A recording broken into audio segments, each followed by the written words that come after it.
today's recruiting marketplace, thousands of general healthcare recruitment companies have emerged to serve the growing needs of healthcare providers and health insurance organizations alike. Human resource departments, usually under the direction of senior leadership, will contract with one or several recruiting firms for permanent placement solutions as well as temporary staffing recruitment. Many of these firms will tout reason after reason that they are different, special, unique, etc. in order to secure a contract.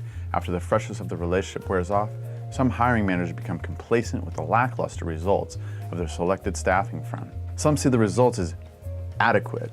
Others may find that although placements are being made, the consistency appears to be a flash in the pan here and there. They may see this as a reason to accept a low number of submissions and hire simply due to a lack of available and qualified talent for the positions, or by thinking that the positions are difficult to fill. Are those really the reasons? Let's explore some alternative explanations as to why some firms produce insufficient results. The recruiting firm does not really specialize in what you do. Salespeople will go to great lengths to secure new business, such as producing marketing materials showing they specialize in your area. It's possible they started as a niche-based firm for your specific area, but over time have been lured into other areas of service. As a result, their ability to provide true momentum on locating candidates specific to your needs have become diluted. They have recruiters spread so thin across various position types that it is difficult for the recruiting firm to maintain an allegiance to what got it the good reputation in the first place.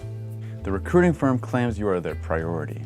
In many cases, this is simply untrue, and it often boils down to motivation.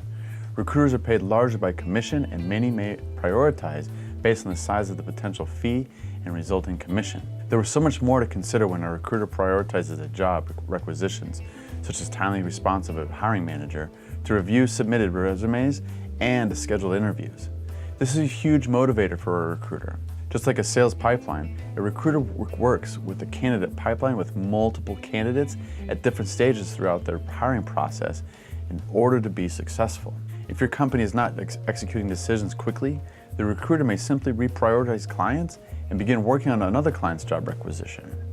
Number 3, the recruiting firm may not be doing true headhunting. Depending on where your company falls within the recruiting firm's priorities, may determine the amount of true headhunting that is utilized on your job requisition. Every hiring manager would like to believe that hours of sourcing and headhunting calls are made on their requisitions every day. The truth, however, is that there are still recruiting firms that rely solely on inbound resumes from advertisements or mulling over traditional resume databases in order to make successful placements. When was the last time you asked your recruiting firm which of your competitors they have targeted to fill your critical vacancies? It may make sense to evaluate all the practices that your recruiting firm is using to determine if your requisitions are receiving priority headhunting or merely reactionary results. Your recruiting firm secured your contract with lower rates, but is it truly saving you money? Can you place a price on results? Of course, this is not to say that the company should not have budgets in place for recruiting costs. However, how your job requisitions are prioritized does have an impact based on the fees you will pay for a placed candidate. Chances are that if your firm has a negotiated rate below the industry rate, and that firm has no exclusivity arrangement with your company, you may not be a top-tier client for them. Selecting a national staffing company does not necessarily bring you the best results. Selecting a national brand name from a recruiting firm thinking you will receive superior results is flawed. Most companies that select a national brand do so because of one thing: lower fees.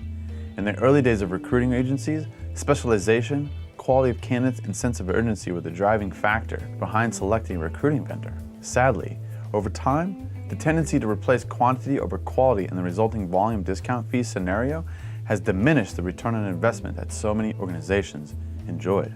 Human resource managers sometimes employ a half a dozen recruitment firms at lower rates, figuring that throwing more resources will get them a sufficient candidate pool in which to select from. Although good in theory, it does not address the matter of motivation as we have already discussed. The race against competition can sometimes result in cutting corners and doing everything necessary to beat out the competition and be first to submit their candidate. But again, when rates are cut to the bone, motivation is slashed for recruiting firms to spend the time necessary to thoroughly source, screen, and place quality candidates.